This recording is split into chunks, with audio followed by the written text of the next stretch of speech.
사랑하고 축복합니다. 오늘 주신 이 하루도 우리 주님을 사랑하고 또 주님을 찬양하는 복된 하루가 되시기를 주님의 이름으로 축복합니다. 오늘은 부활의 소망으로 살아가십시오라는 제목으로 말씀을 전하겠습니다. 오늘 말씀은 고린도전서 15장 12절에서 19절까지의 말씀입니다. 그리스도께서 죽은 자 가운데서 다시 살아나셨다가 전파되었거늘 너희 중에서 어떤 사람들은 어찌하여 죽은 자 가운데서 부활이 없다 하느냐. 만일 죽은 자의 부활이 없으면 그리스도도 다시 살아나지 못하셨으리라.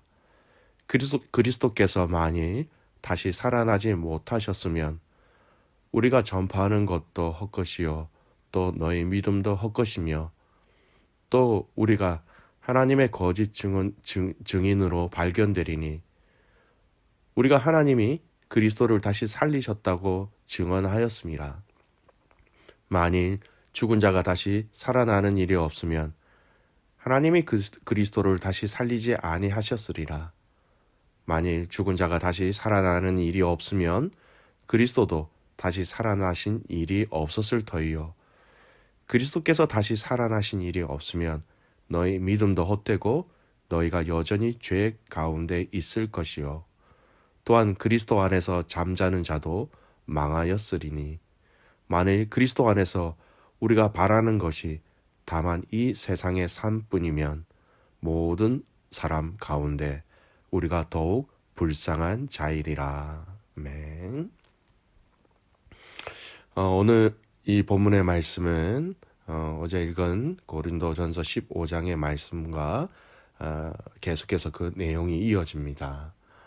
어제의 말씀은요, 우리가 복음의 핵심 그 내용과 또 그 복음의 그 확실성을 이야기한 바울은 오늘 또 하나님의 그 위대한 사랑과 능력을 보여주신 이 예수님의 부활에 대해서 이야기하고 있습니다. 오늘 12절 말씀 본문을 보십시오. 그리스도께서 죽은 자 가운데서 다시 살아나셨다 전파되었거늘 너희 중에서 어떤 사람들은 어찌하여 죽은 자 가운데서 부활이 없다 하느냐. 예수님이 죽음에서 부활하셨는데 왜 부활이 없다고 하느냐라는 핵심입니다. 이 내용이. 여러분 예수님 공생의 사역에 함께 하실 때에 지금이나 그때나 예수님에 대해서 가장 많이 논쟁이 되는 것이 있다면 바로 이 부활의 문제입니다. 동정녀 탄생 또는 예수님의 기적의 문제도 논쟁거리이지만 가장 많이 그때와 지금까지도 사람들이 받아들이지 못하는 것이 있다면 바로 예수님의 부활입니다. 여러분, 성경에 이 예수님의 부활을 받아들이지 못한 정황들을 우리는 확인할 수 있어요. 누가복음 20장 27절 말씀에 보면요, 부활이 없다고 주장하는 사두개인 중 어떤 이들이 와서 이런 말씀이 있습니다. 사두개인들은요, 그들은 처음부터 영, 천사, 그리고 부활에 대해서는 전혀 인정을 하지 않는 자들이었습니다. 그래서 사도행전을 보면요, 사도들이 복음을 전할 때에 그 복음의 내용 중에 가장 싫어한 것이 바로 이 부활입니다. 사도행전 4장으로 가면요, 사도행전 4장 1절에서 4절까지의 말씀 보면 제가 읽어드릴게요. 사도들이 백성에게 말할 때에 제사장들과 성전 맡은 자와 사두개인들이 이르러 예수 안에 죽은 자의 부활이 있다고 백성을 가르치고 전함을 싫어하여 그들을 잡음에 날이 이미 저물었으므로 이튿날까지 가두었으나 말씀을 들은 사람 중에 믿는 자가 많으니 남자의 수가 약 5천이나 되었더라. 이들은 예수님의 부활을 인정하지 않는 자들이기에 예수님을 믿는 자들이 죽었을 때에 그들에게도 부활이 있다고 하는 것은 당연히 더더욱더 받아들일 수 없는 내용이었습니다. 그들의 이성과 그들의 상식으로 죽은 사람이 다시 살아난다는 것은 절대 믿을 수 없는 것이었습니다. 반대로 여러분, 이 부활은 복음의 내용 중에 가장 핵심적인 내용 중에 하나이며, 이 부활을 빼놓고서는 절대 이 부활을 빼놓고 절대 예수님을 전할 수 없다는 것을 우리는 알아야 합니다. 왜냐하면 부활을 빼놓을 수 없는 것은 바로 부활이 사실이기 때문입니다. 정말 일어난 일이기 때문이지요. 여러분, 어떤 다른 이유보다 확실한 것은 부활이 사실이기에 우리는 이 사실을 사실로서 당연히 이야기하고 증거할 수 있어야 하는 것입니다. 요한복음 11장에 보면 나사로의 이야기가 나옵니다. 나사로가 죽었지요. 이 죽은 나사로를 예수님이 달리 살리십니다. 여러분, 죽은 나사로를 다시 살려내시는 사건을 예수님이 직접 실행을 하셨어요. 여러분, 이것 자체가 죽은 자의 부활을 사람들이 볼 수 있도록 예수님께서 보여주신 사건이지요.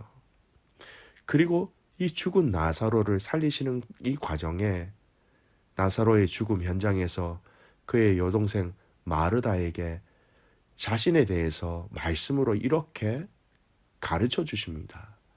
예수님께서 요한복음 11장 25절에 이렇게 얘기하십니다. 예수께서 이르시되 나는 부활이요 생명이니 나를 믿는 자는 죽어도 살겠고. 여러분, 예수님 자신을 부활이라고 직접 소개하고 계십니다. 나는 부활 그 자체라는 것입니다. 그리고 이 부활인 나를 믿는 자는 죽어도 살겠고. 무슨 말입니까? 이 부활 자체이신 예수님을 믿는 자들에게도, 그들에게도 죽어도 죽는 것이 끝이 아니라 부활할 것을 약속하고 계신 것이에요. 그러니 여러분, 오늘 읽은 본문의 말씀 17절 18절 말씀을 보십시오. 그리스도께서 다시 살아나신 일이 없으면 너희의 믿음도 헛되고 너희가 여전히 죄 가운데 있을 것이니 또한 그 그리스도 안에서 잠자는 자도 망하였으리니. 예수님이 당신 스스로 부활이라고 하셨고 또 십자가에 죽으셨고 부활하셨는데, 만약에 이 부활이 없다고 하면 여러분, 믿는 것도 헛되고 그리스도 안에서 잠자는 자, 즉 죽은 자를 얘기하지요. 그들도 망했다고 얘기합니다. 여러분, 망했다라고 얘기하는 이 망하다라는 이 단어는요, 헬라의 원어의 내용을 살펴보면 죽인다라는 내용이에요. 죽인다, 죽었다라는 의미입니다. 즉 그리스도 안에서 잠자는 자도 죽었다라는 거예요. 죽음의 정의로 내리고 있는 것입니다. 예수님의 부활이 없다고 그러면. 근데 반대로 생각하셔야죠. 부활하셨기 때문에 너희의 믿음이 헛된 것이 아니고 너희가 죄 가운데 있는 것이 아니고 죽는 것이 아니라 살아났다라고 역설적으로 바울은 그렇게 고린도 교회 가족들에게 이야기하고 있었던 것입니다. 너희들의 믿는 믿음이 헛된 것이 아니다. 죽는 게 죽는 것으로 끝나는 것이 아니다. 너희들이 죄 가운데 있는 것이 아니다. 바울은 고린도 교회 가족들에게 이렇게 이야기하고 싶었던 것입니다. 여러분, 오늘 이 본문의 말씀을 우리는 우리의 삶과 또 여정 속에서 바르게 잘 적용시켜야 합니다. 여러분, 남아있는 이번 한 주가 많은 말씀을, 이 부활에 대해서 저희들이 말씀을 묵상하고 적용할 것인데요. 여러분, 이 부활, 이 예수님의 부활로 인하여서 우리에게 허락하신 또 그 부활의 약속으로 인하여서 여러분, 우리는 세상과 다른 것이 있어야 합니다. 그 차이를 알아야 하지요.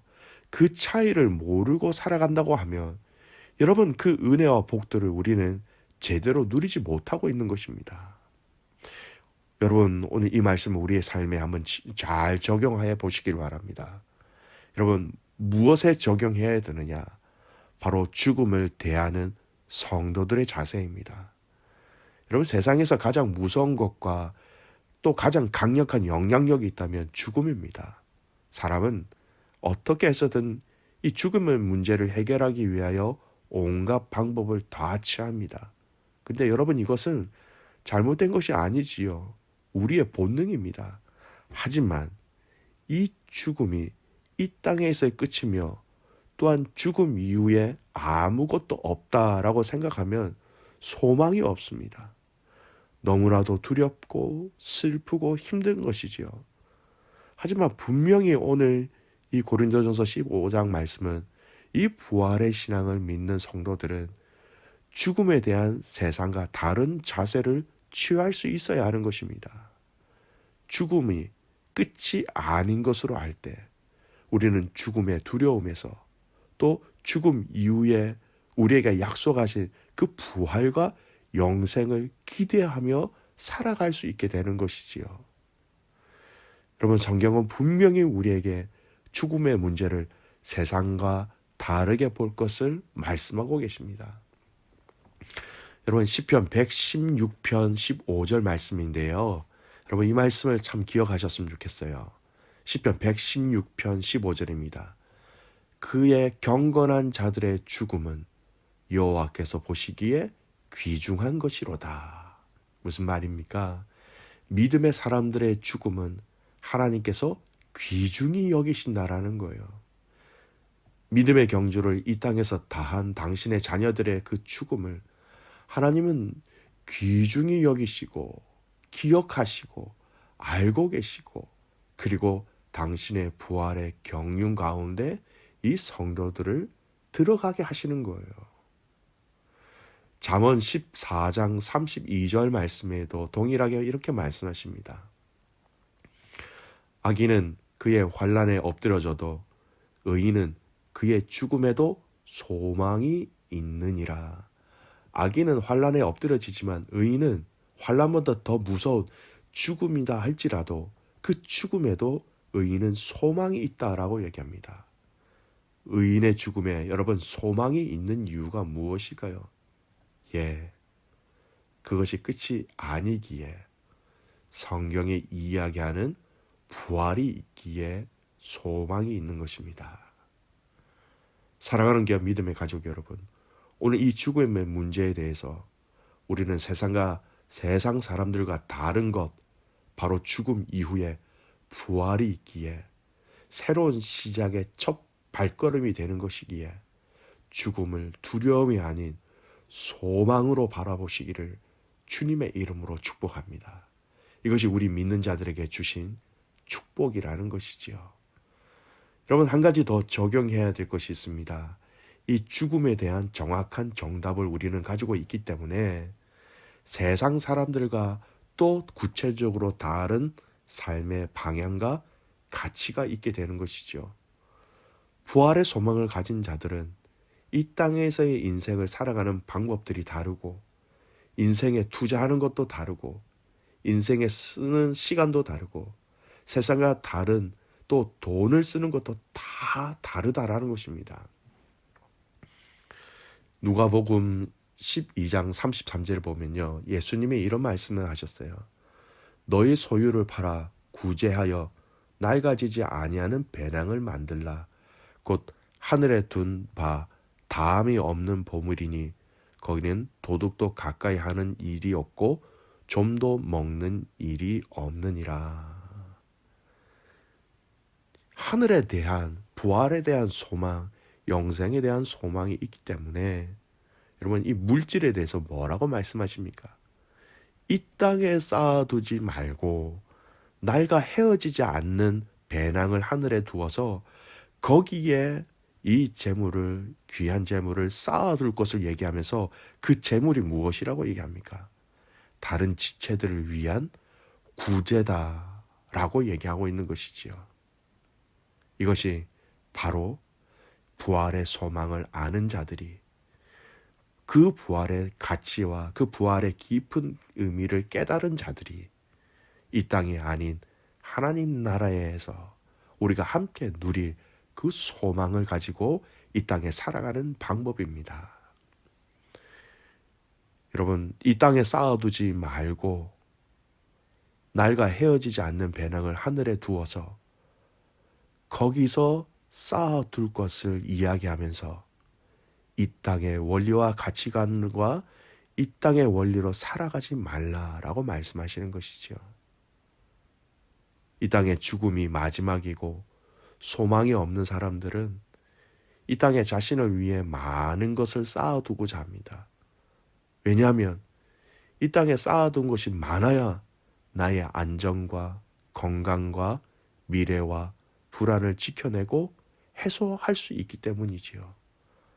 하지만 여러분, 부활의 소망이 있는 자들은 여러분, 이 부활 이후의 삶, 이 죽음 이후의 삶을 위해 준비하며 살아가게 되는 것입니다. 말씀의 결론을 맺습니다.